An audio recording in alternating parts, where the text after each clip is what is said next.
नमस्कार मंडळी, कसे आहात? मजेत ना? आज आपण चीज बॉल मंचुरियन एकदम साधी सोपी रेसिपी आहे ही, ती करणार आहोत. चला तर रेसिपीला सुरुवात करायची आहे.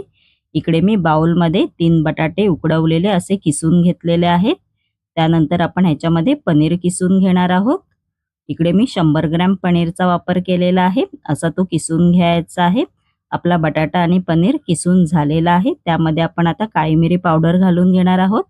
ऑर्गॅनो, चिली फ्लेक्स आणि चवीनुसार मीठ घालून घ्यायचं आहे. हाताच्या साहाय्याने आपल्याला हे मिश्रण मिक्स करून घ्यायचं आहे. या मिश्रणाचा आपल्याला डो तयार करायचा आहे. बघू शकता असा डो झाला पाहिजे. त्यानंतर या डोचे छोटे छोटे बॉल्स करायचे आहेत. असे त्यांना असा वाटीसारखा आकार द्यायचा आहे. मग त्याच्यामध्ये आपण आता चीज घालून घेणार आहोत. असं चीज घालून बंद करायचं आहे व बॉल सारखं बनवून घ्यायचं आहे. बघू शकता आपण आता हे डीप फ्राय करणार आहोत तेलामध्ये. असे तेलामध्ये मीडियम टू हाय फ्लेमवर आपल्याला हे डीप फ्राय करून घ्यायचे आहेत. बघू शकता आपले चीज बॉल तयार झालेले आहेत. बघू शकता तुम्ही. त्यानंतर इकडे मी फ्राय पॅन मध्ये तेल घातलेलं आहे. त्यामध्ये आपण आता आलं आणि लसूण घालून घेणार आहोत बारीक चिरलेली.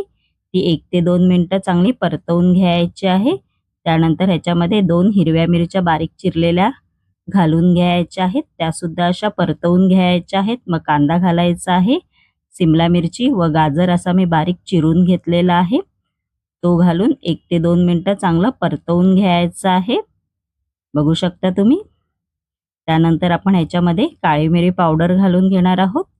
ऑर्गॅनो घालून घ्यायचा आहे व चिमूटभर साखर घालून घ्यायची आहे. साखर ऑप्शनल आहे, घातलात तरी चालेल, नाही घातलात तरी चालेल.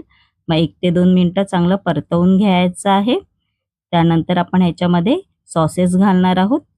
Tomato ketchup, red chilli sauce, dark soya sauce घालून घ्यायचं आहे. विनेगर घालून घ्यायचं आहे याच्यामध्ये व परतवून घ्यायचं आहे. बघू शकता आपला सॉस असा झाला पाहिजे. त्यानंतर ह्याच्यामध्ये कॉर्नफ्लॉवरची पेस्ट घालून घ्यायची आहे व जे बॉल्स तयार केलेले आहेत ते घालून घ्यायचे आहेत. 1 ते 2 मिनिटं परतवून घ्यायचं आहे. बघू शकता आपले चीज बॉल मंचुरियन तयार झालेले आहेत. माझी ही रेसिपी जर आवडली असेल तर नक्की माझ्या चॅनलला सबस्क्राइबर करायला विसरू नका. धन्यवाद.